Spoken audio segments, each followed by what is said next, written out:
You've seen criminals get caught, but what about the ones who were 10 steps ahead? Welcome to part 2 countdown of our top 10 smartest criminals who outsmarted the police, where deception becomes an art form, and the masterminds behind the crimes aren't hiding in shadows, they're hiding in plain sight. From a cop-turned-cartel boss to the ghost driver who vanished with millions, and the kingpin who outran nations underground. Believe us, it only gets crazier from here. Before we start, subscribe to our channel for jaw-dropping true crime, scam exposes, and investigations that will leave you on the edge of your seat. Can you handle the truth? Number 5. Rafael Valdez, the police officer turned drug lord. In the heart of Southern California, where palm trees swayed over sun-baked boulevards and the hum of freeway traffic never slept, Rafael Valdez wore a badge. He stood tall in his LAPD uniform, clean-cut, sharp-eyed, respected. A model officer. But under that polished surface, Valdez was running a double life so dangerous, so deeply embedded in betrayal, that when it all finally unraveled, even hardened detectives were left speechless. This is the story of how a trusted police officer became a kingpin. Rafael Valdez wasn't born into crime. In fact, he was raised to fight it. Born to immigrant parents in East Los Angeles, he grew up in a rough neighborhood. He saw friends fall to gangs, drugs, and violence.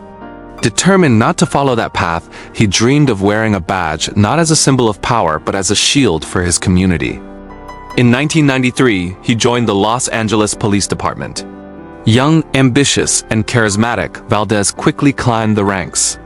By the late 90s, he was working elite assignments, anti-gang units, drug task forces, community outreach programs. To his colleagues, Valdez was golden, street smart, bilingual, and effective. The kind of cop you sent in when things got messy. He could talk to the streets and command a room full of officers with equal ease. But beneath the polished reputation was something darker. A hunger not just for respect but for control, money, and power. By 2001, Valdez was assigned to a narcotics task force. He knew the operations. He knew where the drugs moved, who moved them, and more importantly, how to avoid being caught. That's when temptation turned into a plan. Valdez wasn't content with his paycheck. He saw drug money seized and counted. He saw cars, weapons, kilos confiscated and stored away in evidence rooms. But more than anything, he saw vulnerability. The system had cracks, and Valdez knew exactly where they were. At first it was small, a little off the top during raids. A few unreported seizures. He tampered with paperwork, lost evidence, gave subtle tips to certain dealers in exchange for quiet cash. But then, he went bigger. Valdez built a network.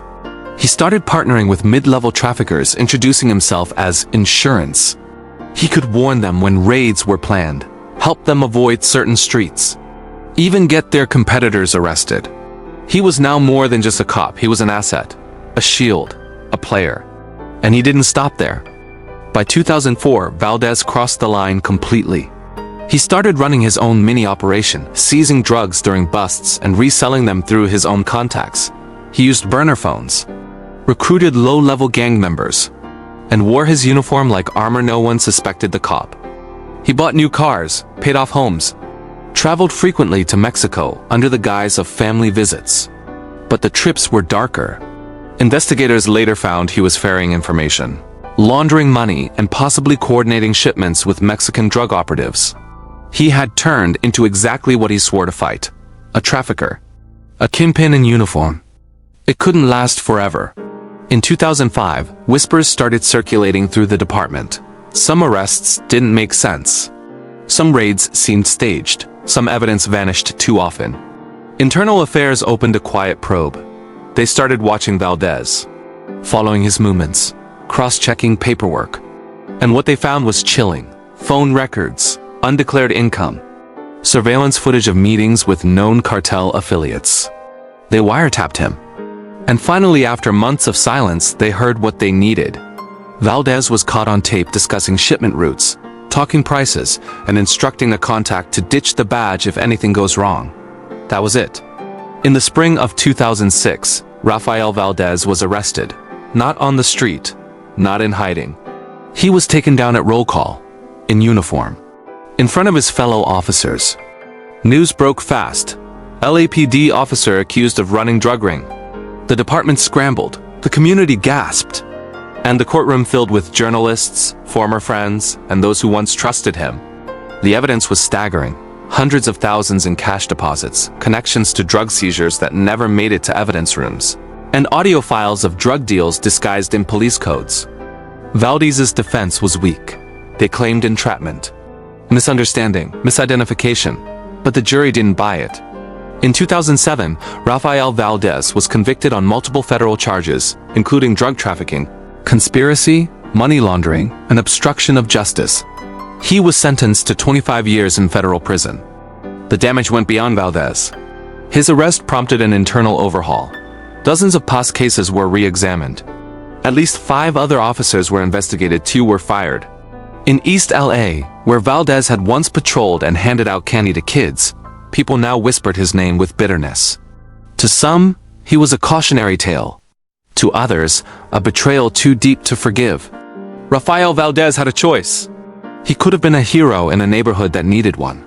Instead, he chose power over principle. And he paid the price. Number 4. Pablo Escobar, the billionaire kingpin who outsmarted nations.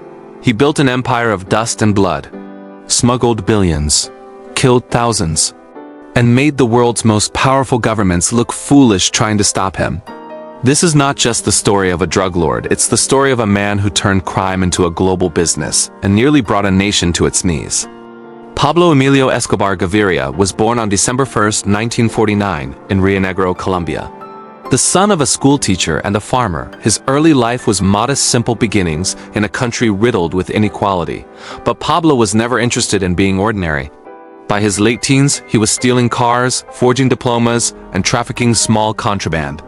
But when cocaine entered the scene in the 1970s, Escobar saw more than a drug. He saw a revolution. Colombia's mountains were perfect for coca farming. And the US? It was hungry for narcotics. Escobar connected the dots. In just a few years, he created the infamous Medellin cartel, a criminal empire that would ship over 80% of the world's cocaine, earning him an estimated $420 million a week at its peak. What made Escobar dangerous wasn't just the drugs. It was his brain. He built a logistics network that rivaled governments. He used submarines, jungle airstrips, cargo ships, and even refrigerated trucks to sneak cocaine into the US.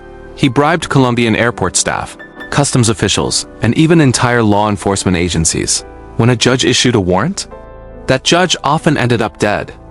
He offered his infamous deal: plata o plomo, silver or lead. Take the bribe or take the bullet. Most took the bribe. He wasn't hiding in the shadows. At one point, Escobar ran for Congress in Colombia. He built housing for the poor, sponsored soccer teams, and created entire neighborhoods bearing his name. To many, he was a Robin Hood. To the state, he was a ghost with an army. And as authorities tried to hunt him down, Escobar played them like chess pieces. In 1991, Escobar made a shocking deal with the Colombian government. He would surrender, but only if he could build his own prison. Yes, his own. The government, desperate to stop the violence, agreed. So Pablo built La Catedral, a prison with a nightclub, a jacuzzi, a waterfall, and a rotating guest list of prostitutes and corrupt politicians. Inside La Catedral, Escobar ran his empire as usual. And when the government tried to move him to a real facility, he simply walked out the back door, vanishing into the Colombian jungle with his bodyguards. It took 16 months before anyone found him again. But power, even Pablo's, doesn't last forever. By the early 1990s, his enemies had grown. Not just rival cartels, but the Colombian government, the CIA, DEA, and a Colombian vigilante death squad known as Los Pepes, backed by rival cartel money and possibly U.S. intelligence. On December 2, 1993, after years on the run, Escobar was located by Colombian authorities in Medellin. He tried to flee across a rooftop but was shot and killed. His death sent shockwaves across the world. Some cheered. Others wept. But even dead, Escobar's name became legend. Escobar's empire moved billions. He built airstrips in the jungle, outwitted military units, bribed presidents, and hid money so well that $10 billion is still believed to be buried in Colombia, rotting in barrels beneath the earth. He once burned $2 million in cash just to keep his daughter warm during a cold night in hiding. Escobar turned drug trafficking into a corporate operation, complete with distribution pipelines, international partnerships, and a brutal PR strategy that weaponized public opinion. Despite the blood on his hands, some still call him brilliant. And in terms of outsmarting law enforcement, few have ever done it better. He wasn't just a drug dealer, he was a strategist, a tactician, a billionaire narco who danced circles around the world's greatest powers. Pablo Escobar wasn't caught, he was cornered. But until that final bullet, he outsmarted everyone. Number 3. Heather Tallchief, the disappearing driver who vanished with $3 million. It was the perfect crime. No shootouts. No threats. No fingerprints. Just a woman in a security uniform who vanished into thin air and took $3 million with her. For over a decade, no one could find her. This is the unbelievable story of Heather Tallchief, the woman who drove away and disappeared. It started like any ordinary day. On October 1, 1993, Heather Tallchief, a 21-year-old armored truck driver working for Loomis Armored Inc., left her depot in Las Vegas for a routine cash delivery route. She was calm, composed, polite. It was a job she'd only started a few months earlier. That morning, she drove her Loomis truck to the Circus Casino, where she and 2 co-workers were scheduled to refill cash machines with hundreds of thousands in cash. Her 2 co-workers exited the vehicle to enter the casino with their usual cart. Heather stayed behind in the truck, as always, to secure the vehicle. Only this time she didn't wait. By the time the guards came back outside, Heather and the truck were gone. Within hours, she was America's most wanted woman. Behind this disappearing act was a man named Roberto Solis, a much older ex-convict and convicted murderer who had a reputation for poetry, charm, and radical ideas. Solis had spent over 20 years in prison for a deadly 1969 armored truck robbery in San Francisco that ended with a guard shot dead. After being paroled, he rebranded himself as a poet, used aliases, and seduced Heather. Heather, young and vulnerable, fell under his spell. He convinced her the world was corrupt, that robbing banks wasn't a crime, it was rebellion, a statement, a way to reclaim what was stolen from people like them. So together, they planned it all. Months of preparation, blueprints of routes, observations of security procedures, a stolen truck to ditch the original, cash laundering contacts ready. On the day of the heist, Heather simply drove away from the casino, disappeared into a rented garage, unloaded $3.1 million in cash, and slipped into the shadows with Solis. No guns, no violence, just a ghost vanishing behind the wheel. Las Vegas police were stunned. The FBI joined the case. But Heather Tallchief had vanished without a trace. No known aliases. No paper trail. No activity. It was like she didn't exist. The FBI suspected Solis had masterminded everything, possibly using forged documents and plastic surgery to escape the US. What made it more frustrating? Heather didn't fit the profile. No criminal record. No history of violence. Not even a traffic ticket. Just a bright young woman from Buffalo, New York, who once dreamed of being a nurse. But now, she was labeled an international fugitive. And for 12 long years, there was nothing. Then in 2005, something no one expected happened. Heather walked into a Las Vegas courthouse and turned herself in. After 12 years on the run, she looked older, tired, but calm. In a bombshell confession, Heather said Solis had manipulated and controlled her.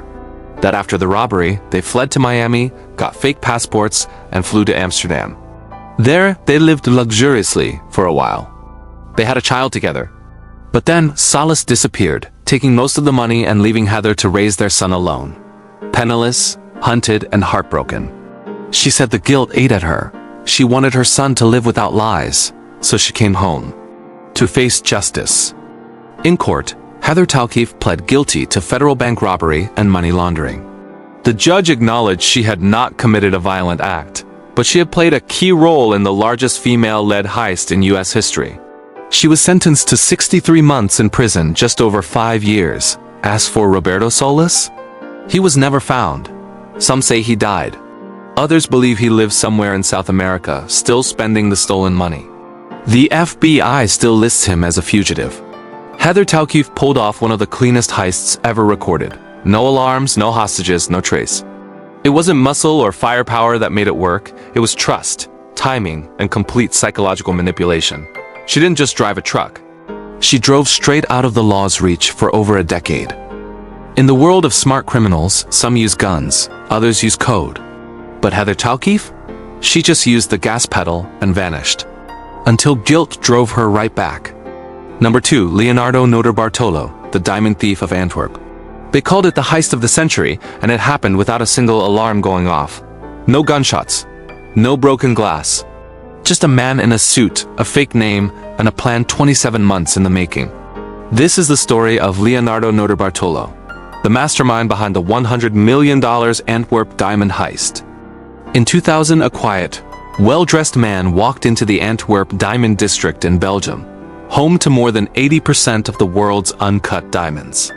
A fortress of security, cameras, vaults, armed guards, motion detectors. The man introduced himself as Leonardo, a successful Italian diamond dealer. He rented a safe deposit box inside the Antwerp Diamond Center, right in the heart of the vault. It was a brilliant cover. Every time he visited, the guards grew familiar. They smiled. Let him pass. He was just another regular, someone with millions in gems under his name. But Leonardo wasn't there to store diamonds. He was planning to steal them. Leonardo wasn't alone. He was the ringleader of a highly sophisticated group known as the School of Turin, an elite team of Italian thieves, safecrackers, electronics experts, and forgers. Their target? The Antwerp Diamond Center Vault, one of the most secure facilities in Europe. 100 security cameras, infrared motion detectors, a lock with over 100 million possible combinations, and walls of 10-inch reinforced steel. Most people would call it impossible. Leonardo called it a challenge. For over 2 years, Leonardo and his crew planned every detail. They built a replica of the vault to practice. They studied the guards' routines, security shifts, blind spots in the camera system. They created duplicate keys, figured out how to jam the infrared sensors with simple objects. One member even sprayed the heat detectors with hairspray to temporarily blind them. They timed their every move to seconds, every angle, every tool, every step. This wasn't just a robbery. It was engineering. The weekend of Valentine's Day, 2003. A perfect cover. The building was closed, and the streets were quiet. Using Leonardo's access card and duplicate keys, the crew entered the building through the main entrance. No masks, no panic, no violence. They made their way down to the vault. They bypassed motion sensors, disabled the alarm system, picked the lock, removed magnetic detectors, and rewired the camera feeds. In just one night, they opened over 100 of the 160 safe deposit boxes, each filled with diamonds, gold, and precious gems. Estimated haul? Over $100 million in loot. Gone. Without a trace. When the staff arrived on Monday morning, the vault looked untouched until they opened it. The safe deposit boxes were empty. The security system had never even triggered. For days, the world was stunned. Interpol launched a manhunt. The FBI offered assistance, but there was no DNA, no footage, no fingerprints, until one slip-up. In the nearby woods, just outside Antwerp, police found a bag of partially burned evidence, empty cash envelopes, scattered jewels and receipts tied to Leonardo. It was all traced back to a small rental property he'd used as a staging area. That was enough. Leonardo Notarbartolo was arrested in Italy and extradited to Belgium. Leonardo claimed he was innocent, that he was framed, that he was part of a team that had been hired to steal from shady dealers and insurance. Fraudsters, people who wouldn't even report some of the stolen goods, but prosecutors had enough. In 2005, he was sentenced to 10 years in prison for orchestrating the heist. Still, most of the diamonds were never recovered. His alleged accomplices, the electronics expert, the locksmith, the driver, were never caught. And the biggest mystery? The vault had been emptied, but Leonardo never revealed how they got past every level of security without leaving a trace. To this day, the Antwerp diamond heist remains unsolved in many ways. The diamonds never found, the team never identified. The plan? Never fully understood. Leonardo served his time and was released early in 2009. Since then, he has stayed largely out of the public eye, refusing to reveal the full truth. He says it was insurance money that was stolen, that he's not a criminal, that he's a gentleman thief. The Antwerp diamond heist changed the way banks and vaults protect assets. It wasn't brute force that cracked the vault. It was human trust, familiarity, routine, and the smartest crew that ever walked in through the front door and walked out with the score of a lifetime. In the world of criminal masterminds, some use force, others use fear. But Leonardo Notarbartolo? He used silence, charm, and a key to the front door. Number 1. Joaquín El Chapo Guzmán, the Tunnel King. When you think of drug lords, you think of power, violence, wealth. But Joaquín Guzmán, known to the world as El Chapo, was something else entirely. He wasn't just a kingpin, he was a magician. A man who disappeared from the most secure prisons not once, but twice, using tunnels that stunned engineers, baffled law enforcement, and redefined the meaning of escape. Joaquín Guzmán was born in 1957 in La Tuna, a remote village in Sinaloa, Mexico. Raised in poverty with little education, he learned early on that survival required cunning. By his late teens, he was working in the drug trade, climbing the ranks under Miguel Ángel Félix Gallardo, the original godfather of the Mexican cartels. When Gallardo's empire split in the late 1980s, El Chapo formed his own organization, the Sinaloa Cartel. Over time, it became the most powerful drug trafficking network on earth, shipping tons of cocaine, meth, and heroin into the US, laundering billions of dollars and leaving a trail of violence across 2 continents. But what made El Chapo terrifying wasn't just the drugs or the murders. It was his genius for evasion. Most drug lords fight. El Chapo dug. The US-Mexico border is lined with concrete, fences, and sensors, but under it, El Chapo's cartel built sophisticated tunnels, complete with air circulation, lighting, and rail systems. These weren't muddy crawl spaces, they were underground highways. Authorities eventually nicknamed him the Tunnel King. One DEA agent put it best. He treated the ground like it was a second country. But tunnels weren't just for smuggling. They were also for escaping. In 1993, El Chapo was arrested in Guatemala and extradited to Mexico. He was sent to Punta Grande, a maximum security prison. But inside, he operated like a CEO. He bribed guards, held meetings, threw parties, and when he was done, he walked out. Literally. In 2001, El Chapo escaped, reportedly hidden in a laundry cart, aided by more than 70 prison employees. Some say he simply paid $2.5 million for the privilege. He disappeared for 13 years. During that time, his cartel grew even bigger, even more violent. And the legend of El Chapo only got louder. In February 2014, Mexican Marines finally caught him again, this time hiding in a seaside condo in Mazatlan. He was arrested without a single shot fired and sent to Altiplano, Mexico's most secure prison, 24-hour surveillance. No contact with inmates. No privacy. There was no way out. Or so they thought. On July 11, 2015, El Chapo vanished. Security cameras caught him walking to the shower in his cell, and then he was gone. Investigators were stunned to discover a hole beneath the shower floor. It led to a tunnel nearly a mile long, over 30 feet underground. It had lighting, a ventilation system, and even a motorbike on rails. At the other end, an empty house. Quiet, plain, built specifically for this purpose. It had taken over a year to dig, using precise coordinates taken from blueprints of the prison. Nobody had seen or heard a thing. El Chapo escaped again, and humiliated the entire Mexican government in the process. Mexican forces launched a nationwide manhunt. 6 months later, he was found hiding in Los Mochis, Sinaloa.